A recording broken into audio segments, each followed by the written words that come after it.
Nous sommes à Vire, dans le Calvados. Située au cœur des tranquilles pâturages du bocage virois, cette commune de 18 000 habitants est typique des zones rurales françaises. L'activité industrielle est peu présente, donc vous avez un peu de laiterie, un petit peu d'abattoir. Vous êtes assez loin de l'axe principal de la Nationale 13, voire de l'autoroute, donc la possibilité d'accès à l'emploi est aussi difficile. La population, très diverse, semble cependant mener une vie paisible à Vire. Vire est une ville plutôt calme, où les gens se connaissent. Vire n'est pas une commune qui est connue pour une insécurité particulière ou significative. Pourtant, le 27 février 2010, en fin d'après-midi, la gendarmerie reçoit un appel qui va venir troubler la quiétude de la ville. À l'autre bout du fil, Balthazar, un jeune homme de 22 ans, presse les gendarmes de se rendre à son domicile. Sa petite amie serait entre la vie et la mort. Il va dire « Venez vite, je me suis disputé avec mon amie, elle a saisi un couteau, elle a tenté de m'agresser, je me suis défendu, je lui ai mis plusieurs coups de couteau et je crois qu'elle est morte. » Les gendarmes se précipitent aussitôt sur place, mais en arrivant à l'adresse indiquée, ils sont surpris par le comportement de leur interlocuteur. Il est accompagné de ses parents et ne semble pas paniquer. Ils vont arriver et rencontrer un jeune homme qui est au téléphone. Ce qui marque, c'est le détachement finalement de l'intéressé qui manifeste assez peu d'émotion par rapport à ce qui s'est passé. Pourtant, lorsqu'elle pénètre dans le domicile, les forces de l'ordre se retrouvent face à une scène terrible. On va passer la tête dans un appartement qui n'apparaît pas si bien rangé que ça, qui pourrait indiquer qu'il y a eu de traces de lutte. Un des gendarmes va monter et va se rendre compte qu'il y a beaucoup de sang. Il y a une jeune fille qui est inanimée, avec un pantalon qui est à moitié baissé sur ses jambes. Le décès est certain et malheureusement, il est trop tard. Audrey, 24 ans, a succombé à ses blessures. Que s'est-il passé dans cet appartement? Qui est la victime que Balthazar présente comme sa petite amie? Et pourquoi le jeune homme s'en serait-il pris si sauvagement à elle?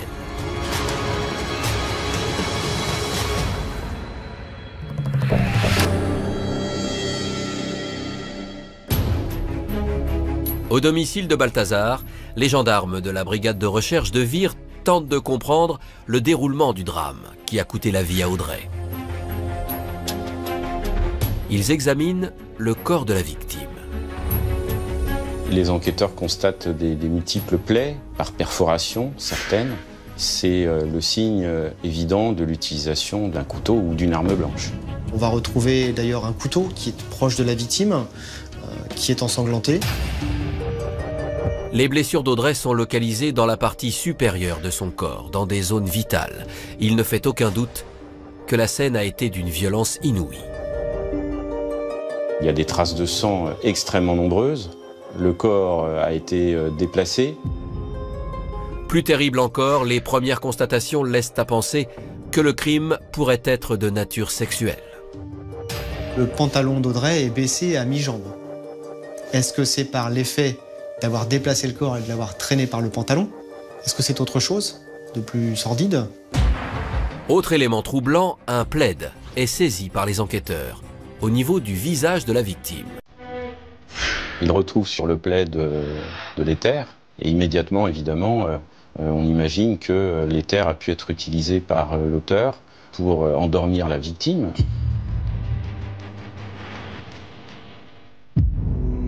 Au même moment, à 200 km de là, à Guingamp, les parents d'Audrey attendent le retour de la jeune femme qui vit chez eux. Elle était partie le matin même à Vire pour récupérer ses affaires dans l'appartement de Balthazar, car ils étaient séparés depuis 7 mois. Quand elle est partie, ça allait. Et je lui ai dit, fais attention sur la route, méfie-toi. Elle me dit, t'inquiète papa, ça va aller, à ce soir et tout. Je ne l'ai pas trouvé inquiète du tout. Mais alors que les parents d'Audrey guettent son arrivée, c'est une toute autre visite qu'ils vont recevoir. Une visite qui va changer leur vie, à tout jamais. En soirée, donc on attend. On essaie de l'appeler, mais on se dit, mais si elle est sur la route, elle ne peut pas répondre. J'entendais un bruit de portière, 2 portières, 3 portières. Là, j'ai dit, c'est pas Audrey qui rentre, elle est seule. Puis quand j'ai ouvert la porte, j'ai vu la voiture des gendarmes. Quand il m'a dit qu'il était arrivé un drame, j'ai dit, elle a eu un accident de voiture. Là, il m'a répondu non, elle a été poignardée. Je suis rentré dans la maison. Il disait pas un mot. Mais je me dis, mais qu'est-ce qui se passe? Il me dit, il a tué Audrey. Et là, c'est l'effondrement. C'est... on peut pas imaginer. Aînée d'une fratrie de 3 filles,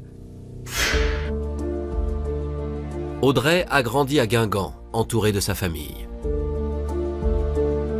Son enfance se déroule sans remous, car elle est passionnée de lecture et d'animaux. Audrey est de nature discrète. Sa sœur, Cyrielle, se souvient d'elle. Audrey, enfant, elle a toujours été joviale, le sourire, un rire qui résonne dans la maison.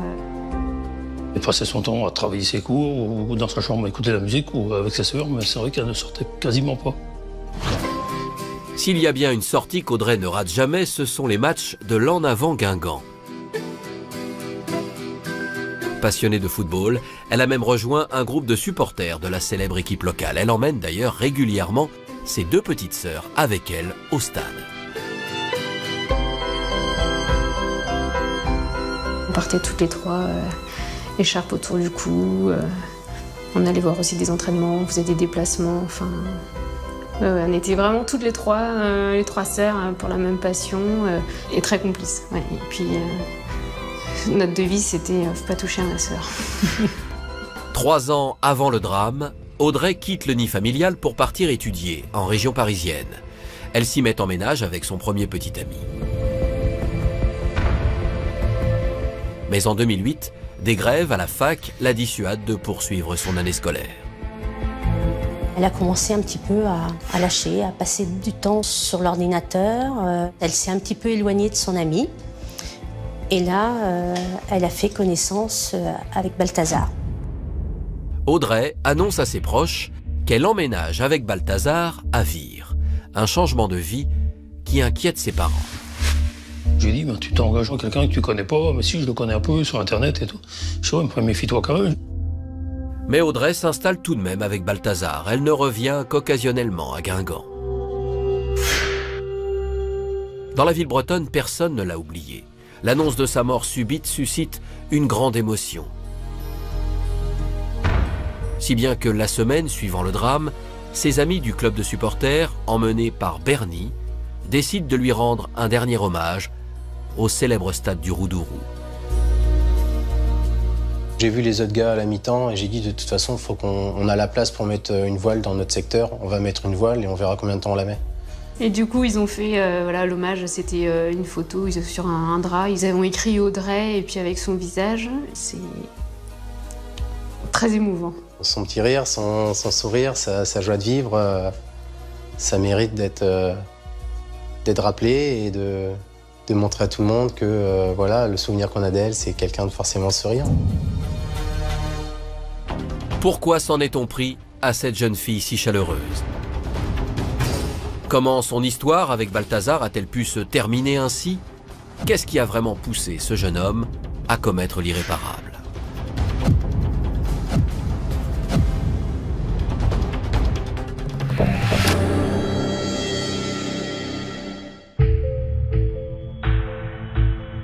À la gendarmerie de Vire, après la mort tragique d'Audrey, Balthazar est placé en garde à vue. Avant de l'auditionner, les enquêteurs veulent en savoir davantage sur lui. Ils se penchent donc sur l'histoire personnelle de ce Guatémaltèque de 22 ans, adopté à l'âge de 2 ans par un couple de Virois. Le cadre est rigide à la maison, il a accès aux activités, on va savoir que Balthazar a pu faire du piano, des arts martiaux, du rugby, du tennis. Donc il a un confort matériel dont rêve ou en tout cas aimerait avoir la plupart des enfants. Et jusqu'à la 6e, 5e, il est même qualifié de bon élève, voire d'excellent élève. Mais à l'adolescence, Balthazar, perturbé par la question de ses origines, se rebelle. Ses relations se sont altérées notamment avec son père. Il y a eu des épisodes de violence entre eux et on a finalement eu une décision de placement. Placé en famille d'accueil, le jeune homme se désintéresse de ses études. Après avoir raté son bac, il prend son indépendance et se réfugie dans les mondes virtuels, au point de devenir accro aux réseaux sociaux et aux jeux vidéo. C'est une façon pour lui d'entretenir finalement une forme de sociabilité. Il y passe des heures, des nuits, à échanger avec ses amis sur des jeux vidéo de guerre, de combat, des jeux qui expriment une certaine violence. Balthazar vit alors dans la précarité, ce qui ne facilite pas ses relations avec Audrey. Mais après la rupture, il semble reprendre sa vie en main.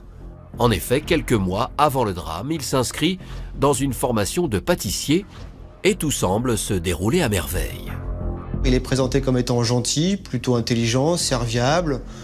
Et là, on a l'impression qu'en fait, de ce côté-là, les choses se stabilisent et vont se régler.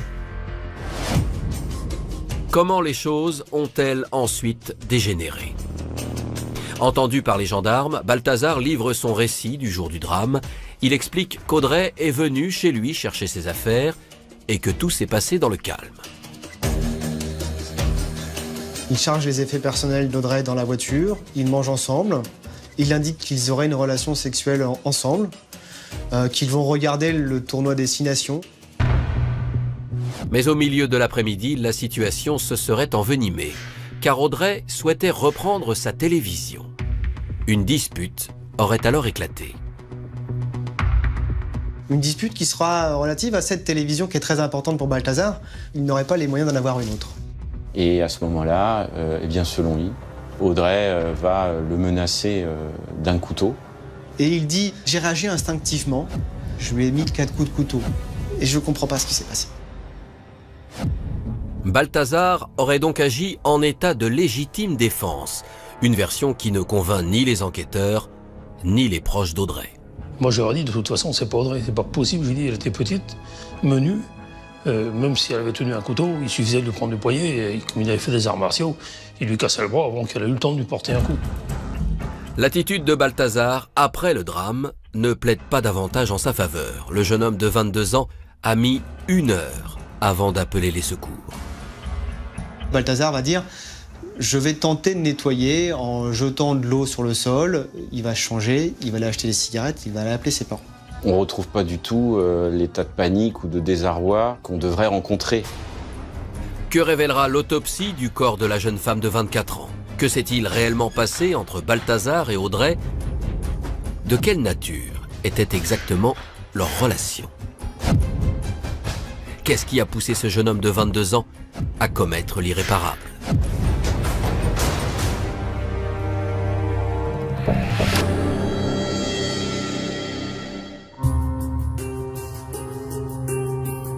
À Vire, le 1er mars 2010, 2 jours après la mort brutale d'Audrey, les résultats de l'autopsie vont venir confirmer les doutes des enquêteurs.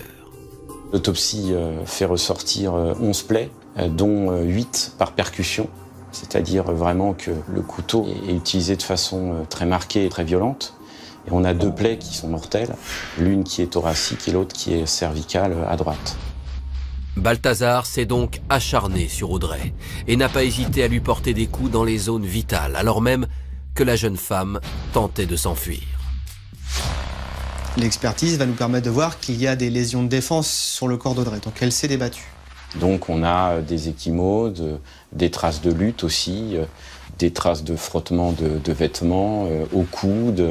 On en a aussi en région lombaire, on a toutes sortes de lésions.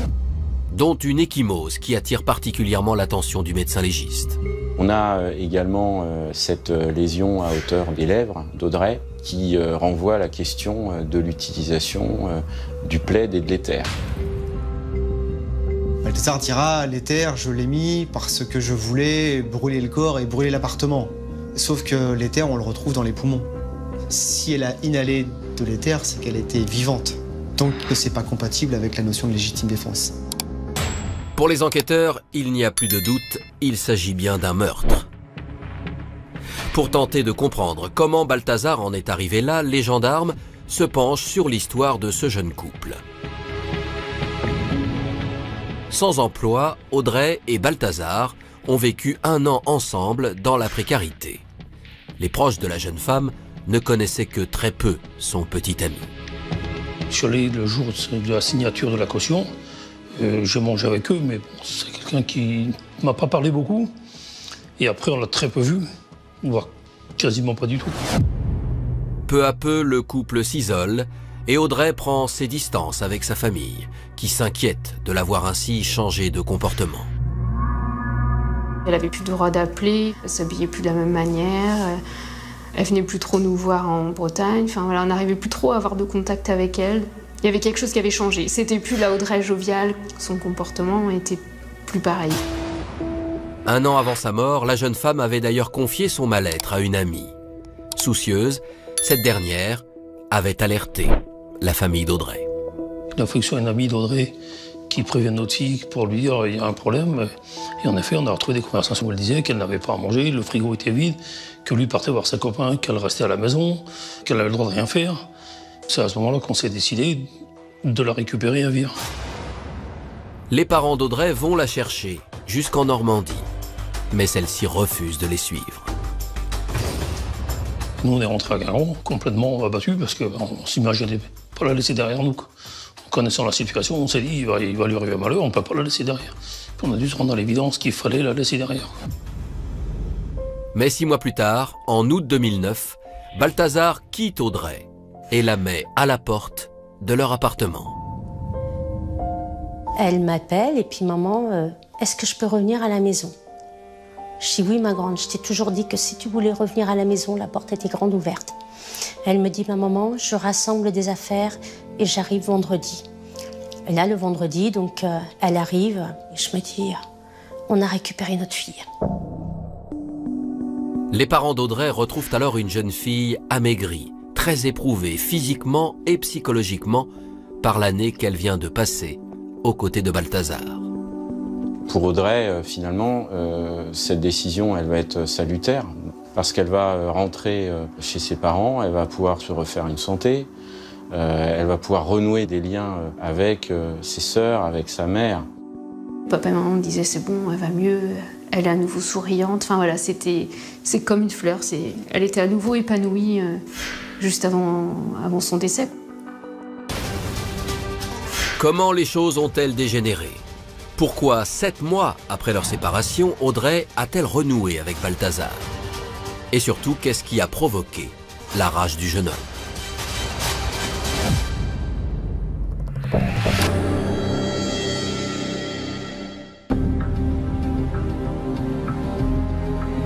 À la gendarmerie de Vire, les investigations sur la mort d'Audrey se poursuivent. En interrogeant les proches de la jeune femme, les enquêteurs apprennent que malgré la rupture, Balthazar n'avait pas tourné la page. Il appelle, il envoie des messages. Quand il n'a pas de réponse, il essaye d'envoyer des textos. Quand le texto passe pas sur le téléphone, il envoie un texto sur le téléphone fixe. Donc il maintient absolument ce lien. C'est des vingtaines, des trentaines, des cinquantaines de messages par jour, de tentatives d'appel, de communication. Voilà, c'est très prégnant. Le père d'Audrey se souvient du harcèlement que subissait sa fille depuis sa rupture avec Balthazar. J'entendais crier, je me suis demandé ce qui se passait. Je suis arrivé dans sa chambre, je lui ai demandé qu'est-ce qu'elle avait à crier comme ça. Elle me dit, c'est encore l'autre qui est en train de m'embêter au téléphone. J'ai dit, il va falloir qu'il arrête, lui. Puis en fait, il n'a jamais arrêté. Car plus inquiétant encore, Balthazar n'hésite pas à s'immiscer dans la vie privée de son ex-petite amie. Audrey me disait comme ça, sans arrêt, maman, enfin voilà, je comprends pas, j'ai des contacts qui sont supprimés, il y a quelqu'un qui répond à ma place, ma messagerie est piratée. Et puis là, par la suite, en fait, j'apprends que c'est Balthazar qui pirate sa messagerie. Le jeune homme, très possessif, découvre qu'Audrey a fait une nouvelle rencontre sentimentale. Pour lui, c'est la concrétisation que Audrey est en train de lui échapper. C'est sa chose, elle n'avait pas le droit de refaire sa vie avec quelqu'un d'autre, c'était à lui. Si elle ne restait pas avec lui, il l'a supprimée. La jalousie serait donc le mobile du crime. Et si le suspect dit avoir agi de façon impulsive, l'expertise de son ordinateur va révéler un historique de recherche qui fait froid dans le dos. Il a des sollicitations qui peuvent interpeller. Comment tuer quelqu'un et faire passer ça par un suicide, comment tuer avec un couteau. Pire encore, dans les jours précédant le meurtre, les pseudonymes utilisés par Balthazar sur les réseaux sociaux présageaient un funeste projet. On pourrait parler de chronique d'une mort annoncée, hein, puisqu'on a presque un compte à rebours qui s'est ouvert dans l'esprit de Balthazar. Il écrit donc J-5, regarde le monde qui t'entoure, il arrivera ce qu'il arrivera, jusqu'au bout j'y aurais cru. Ça fait vraiment peur. Autre découverte troublante, quelques jours avant la mort d'Audrey, le jeune homme de 22 ans s'est procuré de l'éther sans ordonnance en pharmacie sous un étrange prétexte. Il va aller chercher de l'éther et il s'est renseigné bien avant le jour des faits, puisque c'est, je crois, 3 à 5 jours avant qu'il a besoin de cet éther où il dira « j'ai besoin de soigner mon chat ». Expertisé par un vétérinaire, le chat n'a pourtant aucun parasite. Les enquêteurs ont désormais la preuve que Balthazar avait prémédité son crime. Il est donc mis en examen pour assassinat.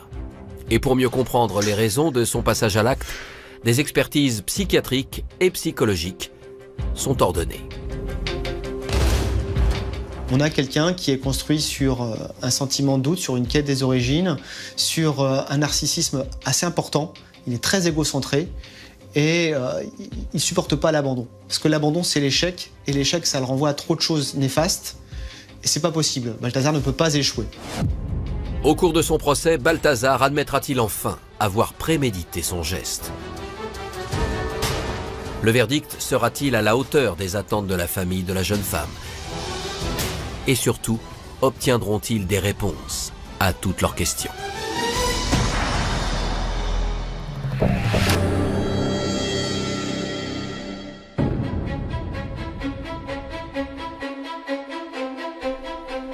Le 30 mars 2012, 2 ans après les faits, le procès de Balthazar s'ouvre devant la cour d'assises de Caen.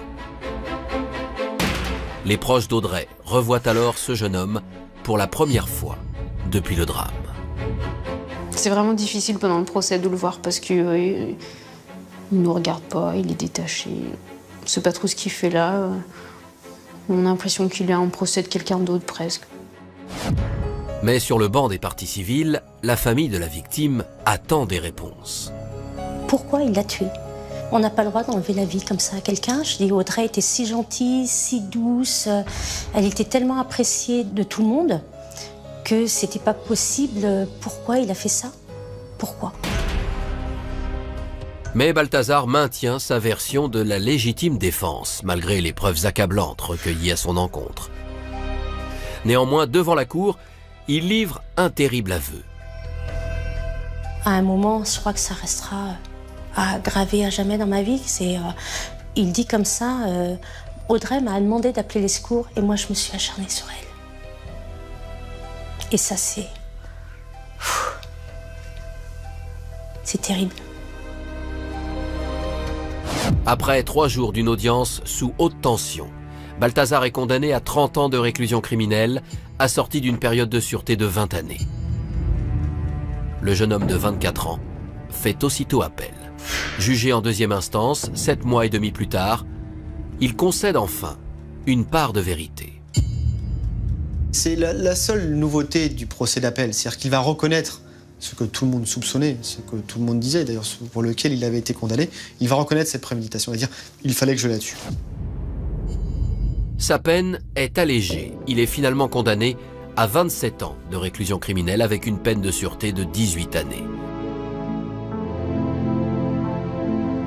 La famille d'Audrey accepte le verdict, mais s'inquiète pour la suite.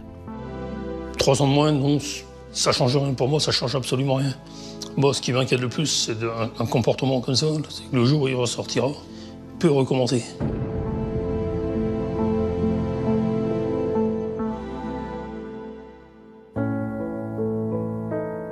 Aujourd'hui, à Guingamp, la famille d'Audrey reste brisée, à tout jamais, par la disparition tragique de la jeune femme. On est toujours là, la famille s'est agrandie, mais il manque quelqu'un. On n'a plus que le cimetière pour aller cueillir sur sa tombe, puis voilà ce qui nous reste d'elle, quoi. Et malgré tout, il faut avancer. Il faut avancer pour les autres, il faut continuer. De toute façon, on n'aurait jamais voulu nous voir malheureux, donc il faut essayer de vivre. La cicatrice, elle est là, mais elle s'efface pas, quoi. Il faut vivre, se préparer à ce qu'un jour, nos enfants nous demandent pourquoi, comment.